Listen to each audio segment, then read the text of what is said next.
Scene Mom Says, welcome to the podcast from former Phoenix radio host Danny Cutler. Each week bringing you independent music, industry news, the occasional interview, and other fun segments. Let's get to it.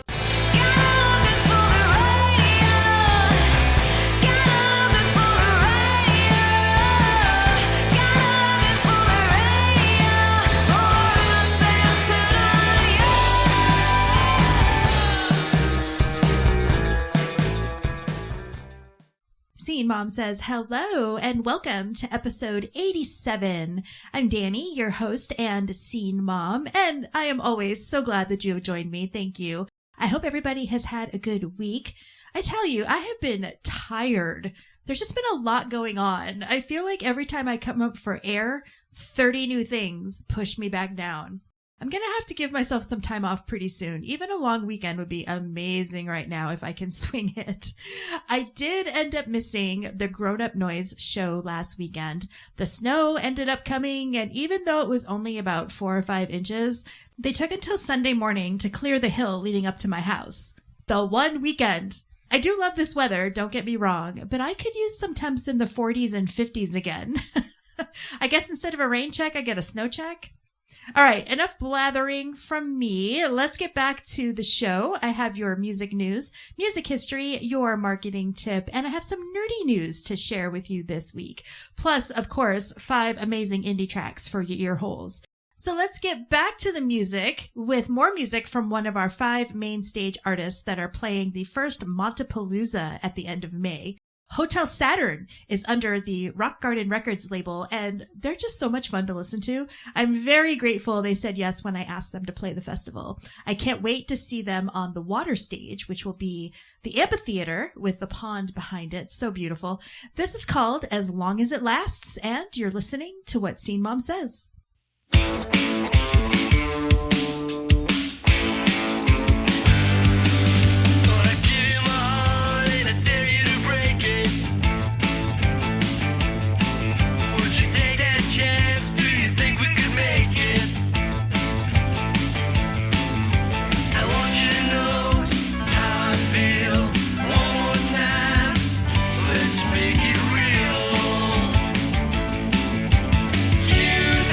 Know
That was Hotel Saturn and As Long as It Lasts. Mom says it's time for some music news. The Super Bowl was last Sunday, and I swear I have never seen so much local buzz about it before. But to be fair, I am from Phoenix, and I've only been in Massachusetts for 2.5 years. I always find it interesting that if it's pro sports related, then certain things just get a pass. The Patriots did end up losing, but they also have a couple players that are currently under investigation for assault, and they had their court dates moved to later this month because of the game. And their owner is also in the Epstein files. Anyway, as usual, I was in it for the music, with Green Day opening and, of course, the halftime show by Bad Bunny. I didn't even really know who Bad Bunny was until he was on SNL. And then the president and his supporters made such a stink about him being the performer. So that's how I got to know him and started listening to his music. I thought it was a wonderfully represented performance, like everything the United States should be. On the flip side, because everybody was so angry, they had Kid Rock perform at a separate halftime show that was supported by Turning Point USA. I didn't watch it, even out of curiosity. Crazy how if you're not interested in something you don't agree with or don't like, you can just not watch it or participate. So easy. Well, now, Kid Rock is pushing back against widespread accusations that he lip-synced during the performance. After viewers noticed that the audio in his mouth didn't line up on a couple of songs, social media, of course, lit up with claims that he actually wasn't singing live.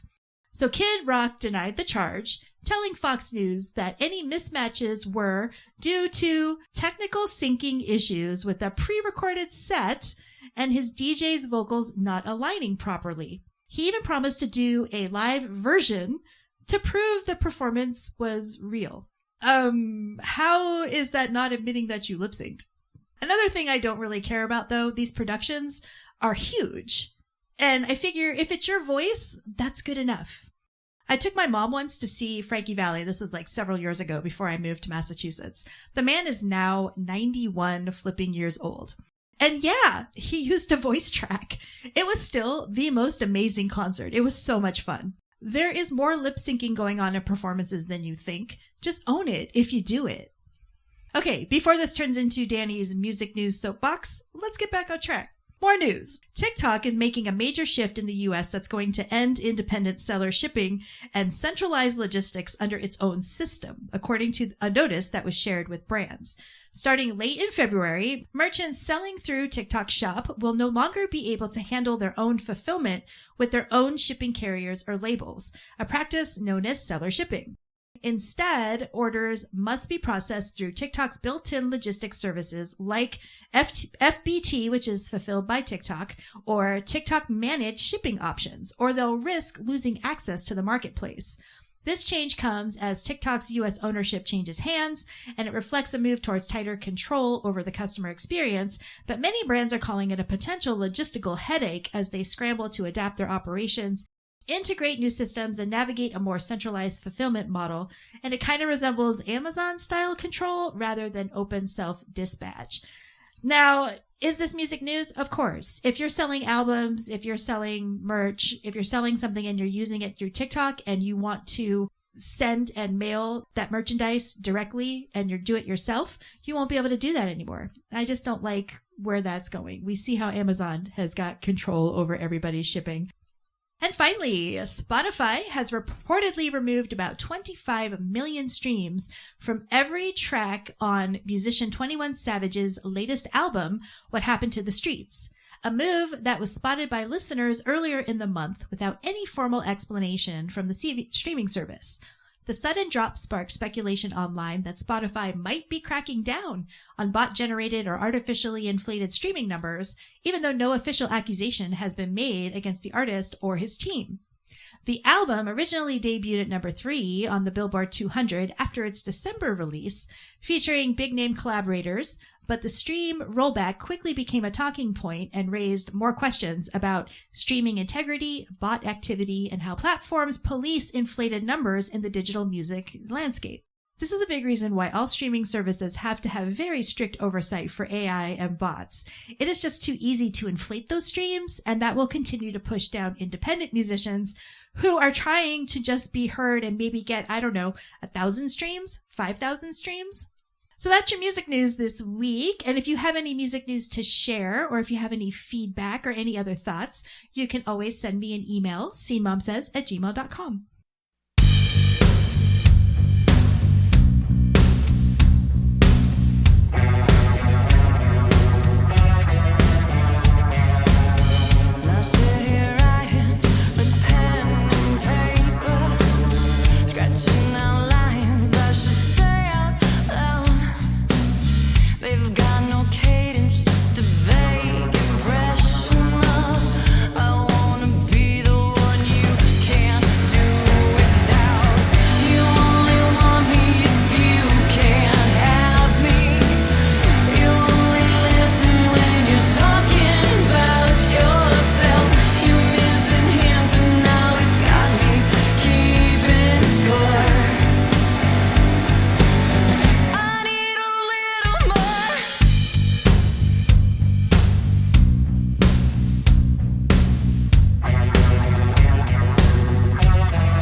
That was Boston band Jennifer Teft and the Strange with their new single, A Little More.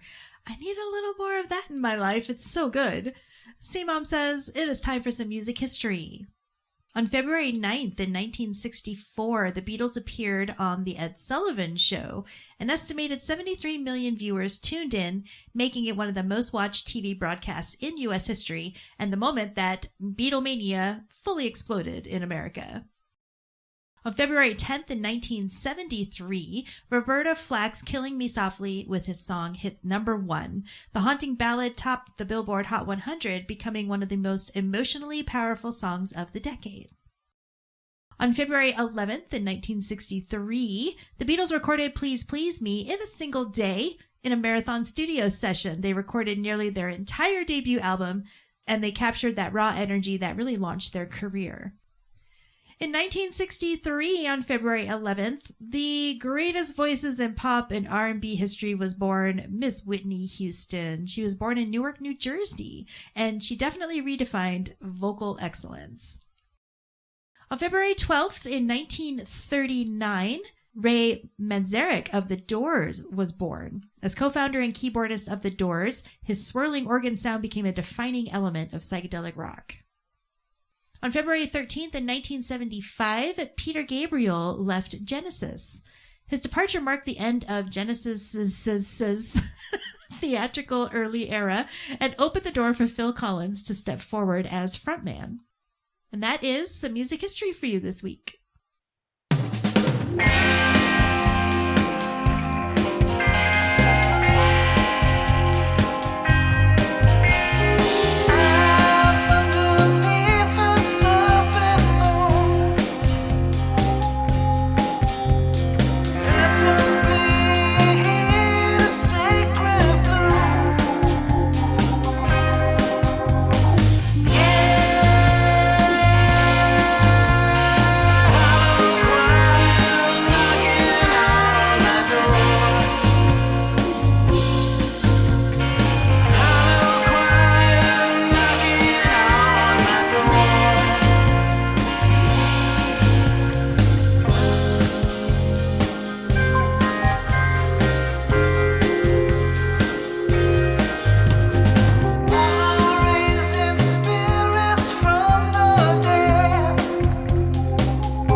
I am heavy on the Boston bands this week. That was Derek Smith and the Cosmic Vultures with their new single, Hollow Choir. It's actually been out for a few weeks now, but it still counts as new.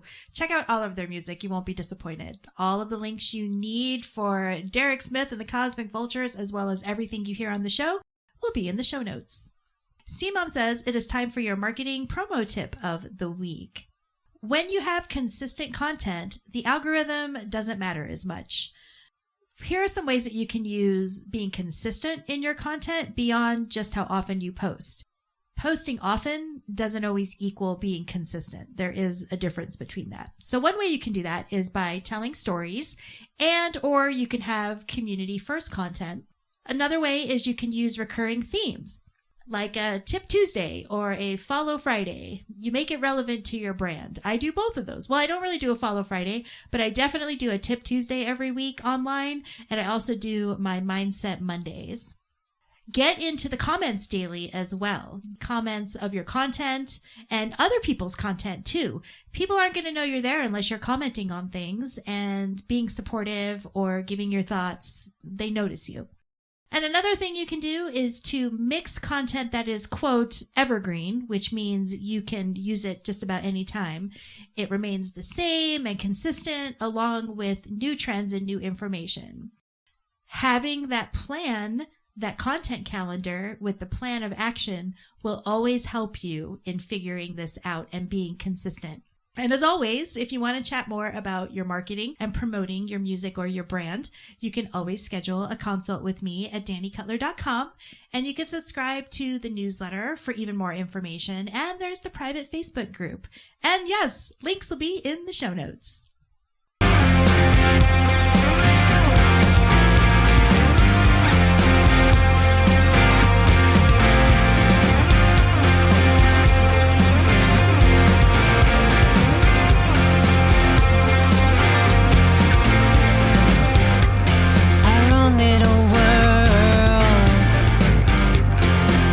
You and me, nothing can stop us. Just wait and see. Dance with me.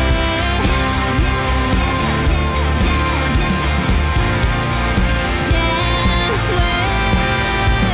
me.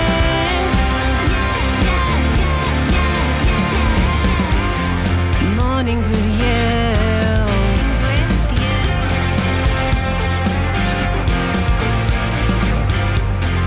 No place I'd rather be. No place I'd rather be.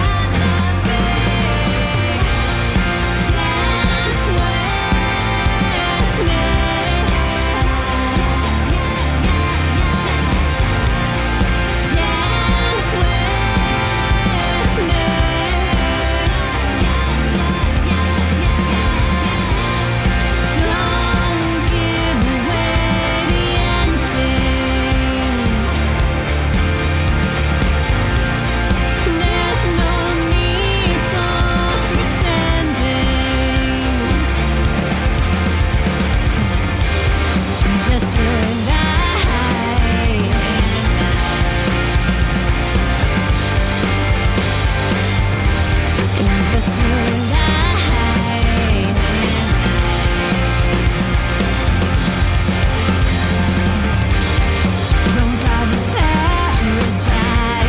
me.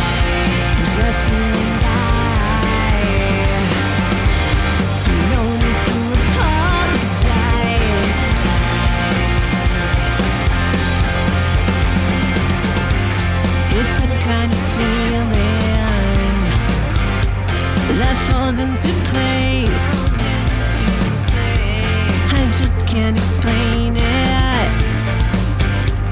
Now come dance with me. Dance with me. Dance with me. Dance with me.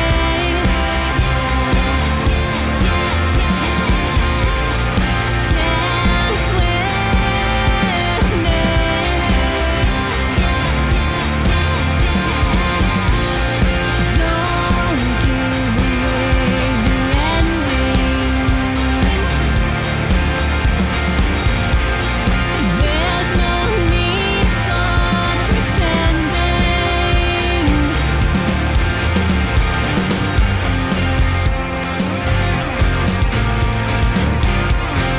Just you and me.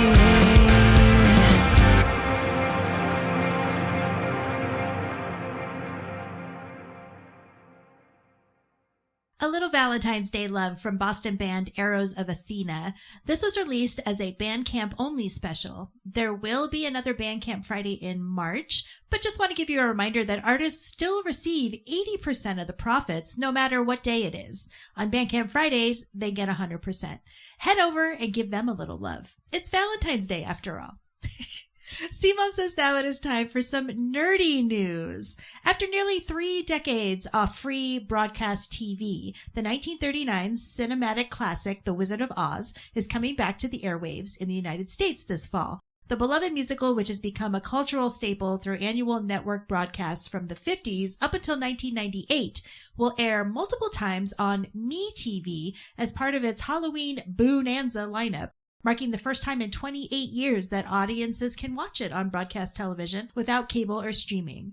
The film will be shown unedited, and the movie taps into renewed interest that's sparked by the recent Oz-related project like Wicked, celebrating the movie's long-standing place in American pop culture and the shared tradition of gathering in front of the TV to revisit Dorothy's journey over the rainbow. Honestly, that movie used to freak me out as a kid, yet I still get a nostalgic pang from it. So weird. As we lay here by the river, open up your heart, let me inside. Let me see the scars that make you who you are. You are.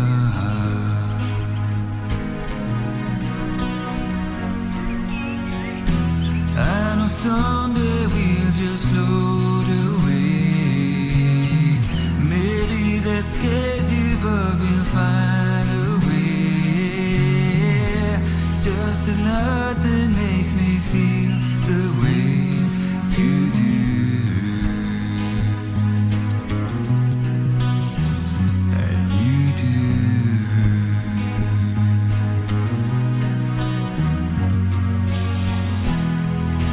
Take me back to where the feeling grows. And as you make your way back home, I lose control. It's hard to let you go. Stay a while with me.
was Irish artist Martin Moran and his latest single, The River. It features sounds recorded at the banks of the River Boyne in Navan, Meath that blend right into the track. It's such a lovely effect. What a great song. And that's it for episode 87. Links to all the music and news you heard this week will be in the show notes. If you have any feedback, you can always get in touch on social media. It's scenemomsays on Facebook and dcutleraz everywhere else. Or you can email scenemomsays@gmail.com. If you like what you hear, please share. It helps support these amazing artists as well as myself. Thanks as always for listening, and you will hear me again soon. You've been listening to the Scene Mom Says podcast. Intro-outro music is Look Good for the Radio by Fairy Bones. Learn more about Danny and the show at dannycutler.com.